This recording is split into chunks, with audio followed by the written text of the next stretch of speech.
entrepreneur. You want to take your company value to 300 million, we gon' show you how to do it. But we got the roadmap, the aspirations. We'll give you a game plan and strategies. Seize control of your company's destiny today by tuning in to Private Capital Mastery. Yeah. Let's start the show.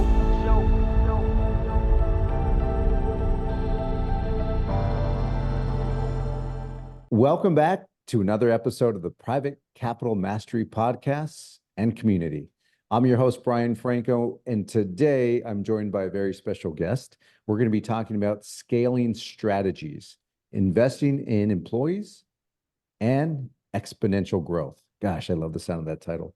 We're here with Tony Disilvestro. Tony's an author of a wonderful book that I have a copy of now, The Business Scaling Blueprint.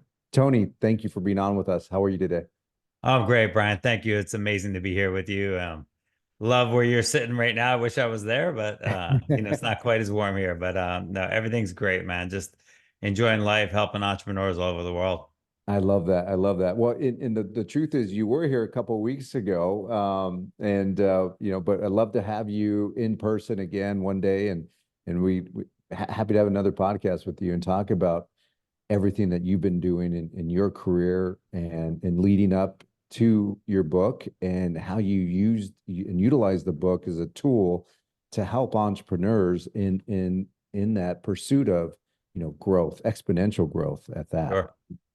So, but give us a little bit of a background on yourself, and where have you been to come to this very moment in time in your pathway? I've been asked this question so many times in my life, but I have to go back to my roots. I grew up on the Jersey Shore as a kid, started my first company at 8, and was thrown into customer service at such a young age, really understanding the value of a customer. My dad told me to flip over a dollar bill and said, "In God we trust." He goes, "Go make a lot of those, son." And, I was just focused on growth from such a young age, but really understanding that the business that we're all in is the people business. And I was fortunate to learn that so young. So I really think it's given me a huge advantage in life. And, starting out that young and then opening 30 some businesses, over 33 businesses now. And it's just real. I'm not afraid. And everybody says, "Hey, how the hell do you own 33 companies?" And I have 12 that I'm currently running, but I mean, they're all identical businesses. If you realize that we're all in the people business, then you're actually going to accomplish something, because human capital is the most valuable thing that we have in all of our businesses. Absolutely. Absolutely. And to have that servant's mindset and even a servant's heart, it sounds like, at a young age, it's in your DNA. Your father, said what he said for a purpose and a reason, and those experiences that you had have led you to here. So I'm glad you were able to share that story, because that resonates with me, but speaks volumes on how you came to, writing the book that you've authored. And but in your book, you talk about, I want to dive into that. So sure. You talk about a number of key concepts, including investing in your employees rather than just hiring them, right? They're not a commodity, to your point. They are an asset.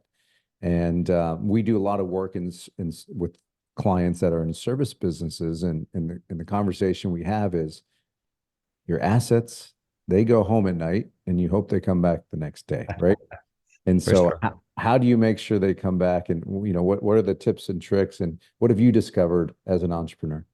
When I say invest in your employees, I tell people all the time, I said, I haven't hired anybody in 30 years, although I've had over 20,000 employees. And Wow. The thing is, though, when you have the mind, it's a mindset. If I'm investing in my employees, they will invest in me.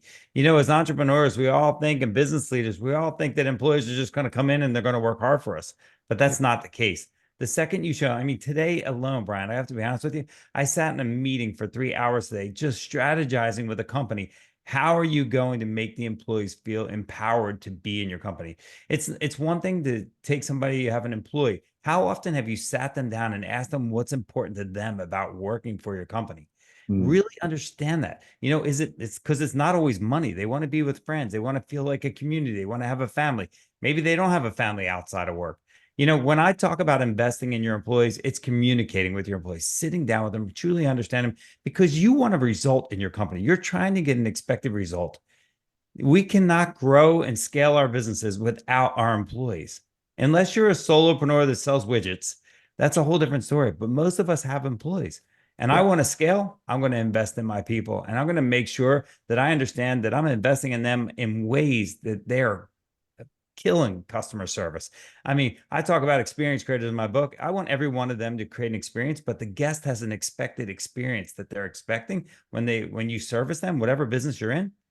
But if your employees don't have that same, if you're not investing in them and having them, what is their experience they're looking for working for you? Right. That's right. Yeah, because that really speaks to the culture that's being developed within that company and that organization. And if everyone's speaking, in different tone or tune, right, about the company, you're going to have a mixed result because that's going to be received from the outside world as much as it is inside.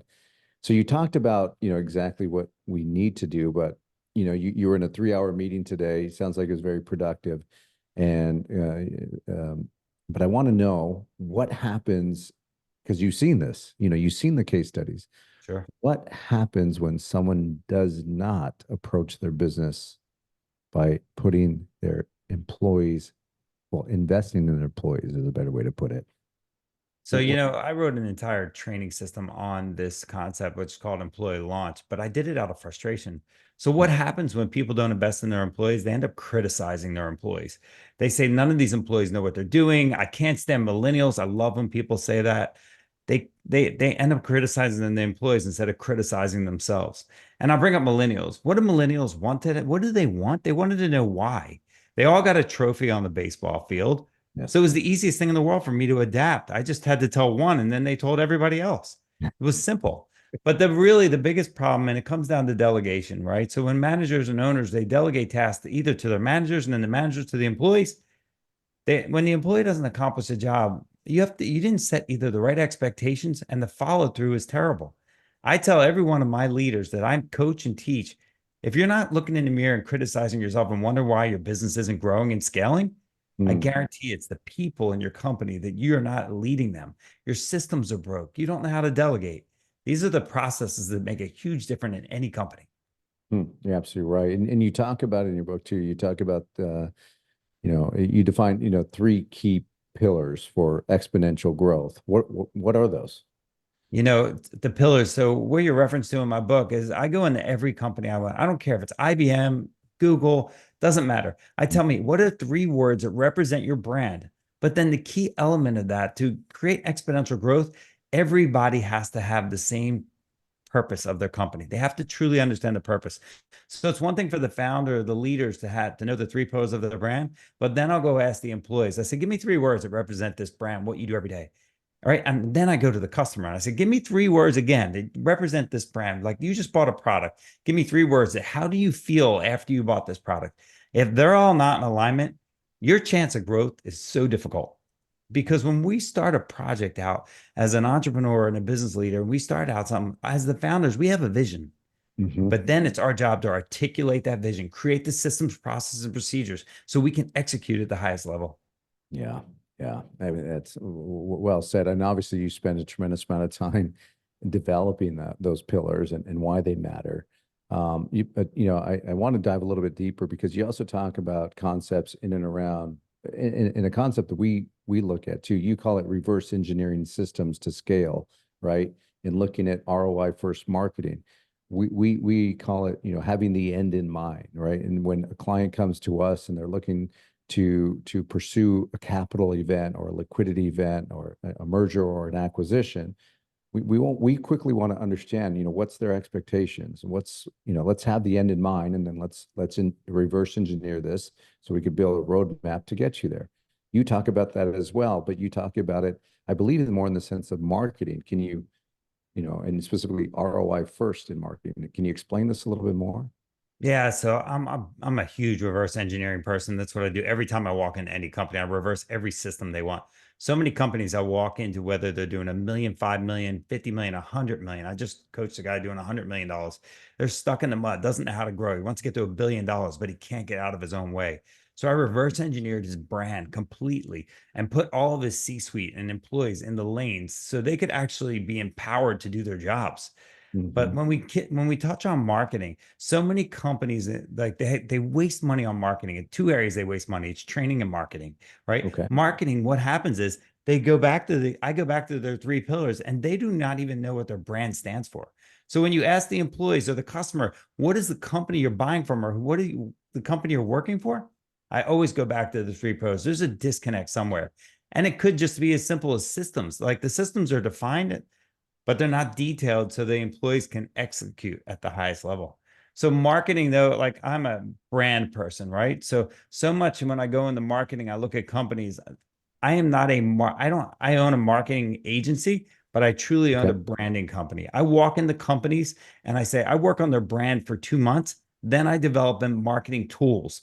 I don't develop marketing. I use tools to create the brand and then create the campaign that's going to execute and give them ROI first. So what you're saying is I'm always looking at the ROI first of the campaign that I'm developing on marketing, and then I reverse engineer it backwards to the brand. That's perfect because we've seen a lot of clients, B2C client case study I could think of, D2C, I'm sorry, they sold spices directly to consumers, and they were doing fantastic. They went from zero to $35 million in about 18 months. Wow.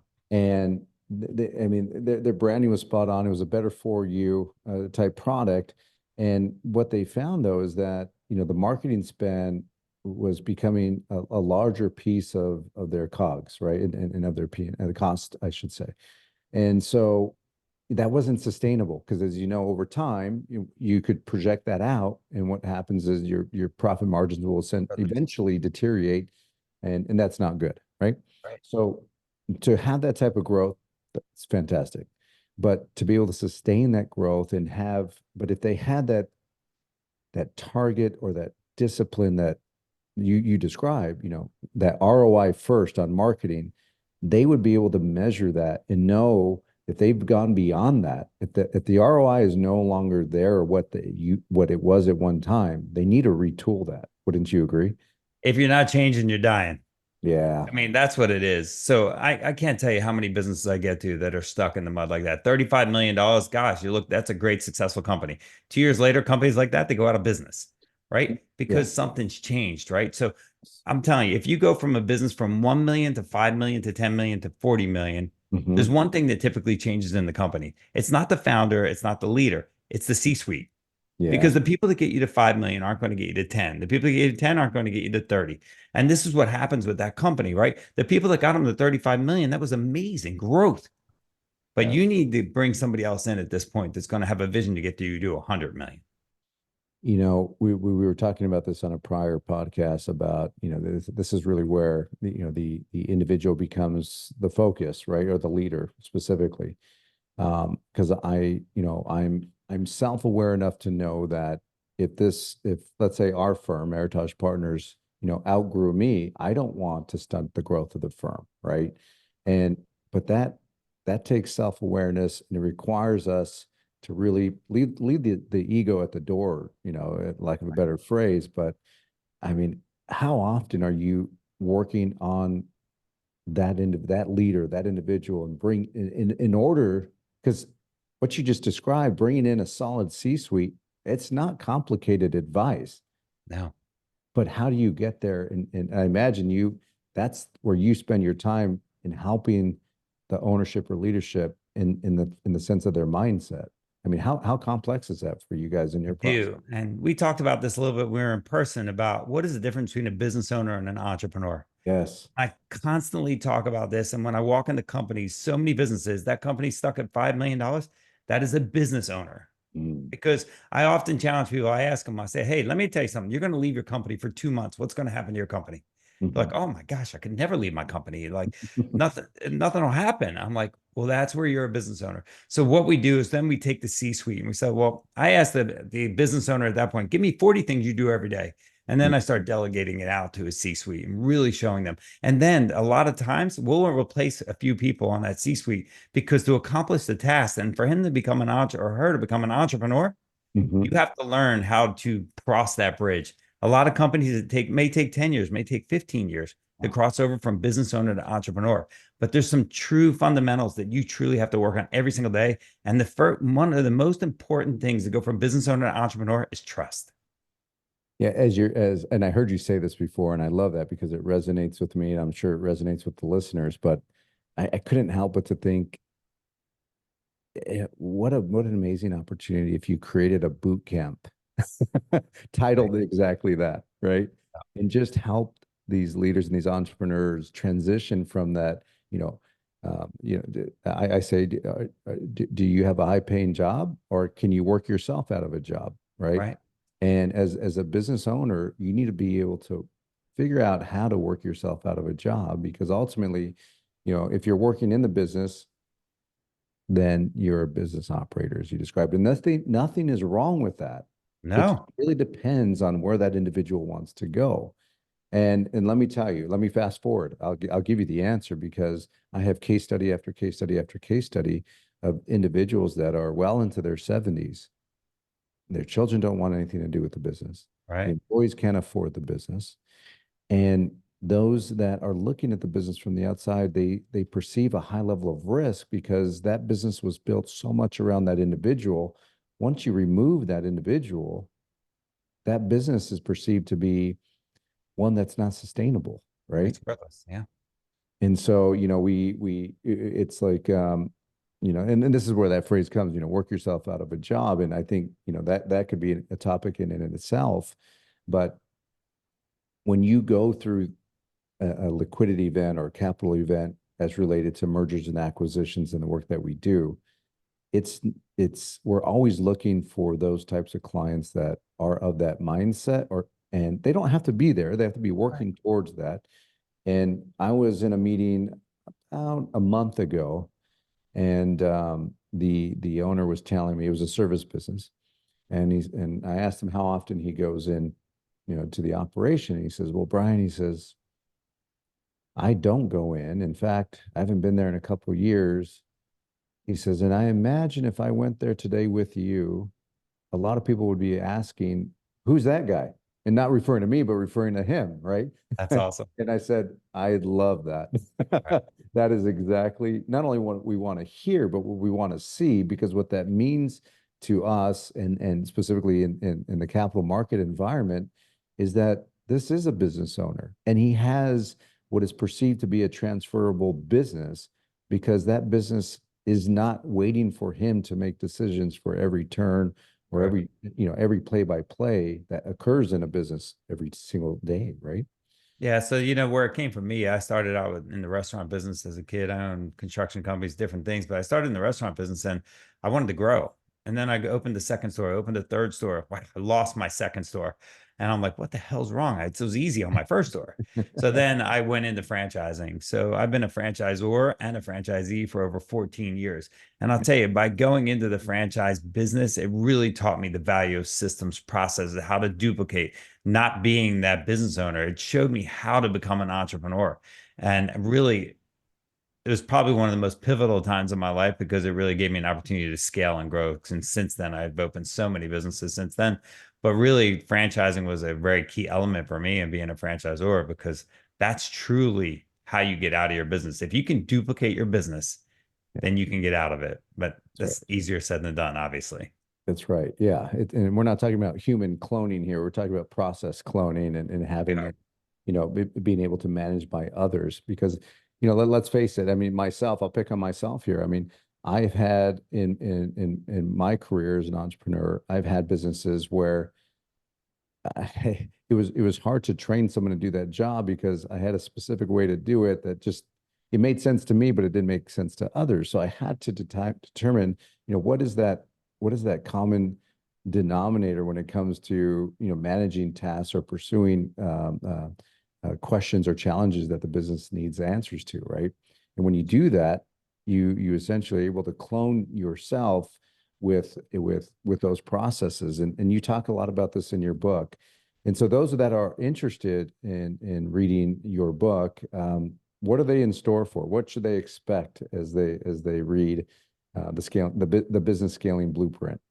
Well, the cool part about my book is no matter where you are in business, no matter what stage you're in business, you can pull out any chapter you want. If it's delegations, if you need to create better systems, if you need training protocols, and what do you need to do, or just how do you create an experience with your guest? I wrote the book as a textbook. I encourage in my book, I even say, rip out a page. I don't care. Stick it to the wall. It doesn't matter to me because my ultimate goal in life is to help entrepreneurs grow. I'm coaching 5 different companies right now that are looking to scale and grow and get out of their businesses. I'm in M&A myself personally, so I truly understand this business and how to get out of it. But the thing is, taking those people that want to exit their business, hey, I've been in business 3 to 5 years, a SaaS company. I'm like, here's what we need to do. Here's the processes. But my book is really going to help any level of entrepreneur. I don't care if you're a $100 million company. Mhm. Rip out those pages, get it done, read the book, and you'll love it. It reminds me when I was a kid, I used to read these books. They were choose your own adventures, where you would, come to a certain page and you could flip forward to page, 88. I'll make that up. Or if you made Right. another decision, you turn to another page. But you saying what you just said reminded me of that, because an entrepreneur could crack open your book, look for the aspect of their business that they're looking to improve. Like you said, rip it out, post it on the wall, and follow those instructions. And it's that Right. easy. And I love that. So those of you tuning in and listening in and hearing what you're capable of through these sorts of nuggets of information, specifically in the book, you are here and ready to choose your own adventure. And so we encourage you to take a look at the Business Scaling Blueprint. Tony, I also want to thank you for joining us and sharing your wisdom, sharing your experience and case studies. I always enjoy my time with you, and look forward to having you on and seeing you in person next time you're in California. I look forward to it as well, Brian. It's great speaking with you. We're in the same world, so it's kind of fun. Just inspiring entrepreneurs and letting them realize their dreams. And that's what it's about for me. Yeah. Thank you so much for having me. Yeah, you're absolutely welcome. And thank you all for listening in and tuning in to the Private Capital Mastery podcast and community. And we built this for you as entrepreneurs so that we could educate you and provoke thought, so that you could continue to grow, scale, and one day look at that exit strategy, or sale, as we call it. Until then, we hope you enjoyed the content here today. We look forward to seeing you next week, where we continue to open up our playbook and unpack more details about the private capital markets. I'm your host, Brian Franco, and I'll see you soon.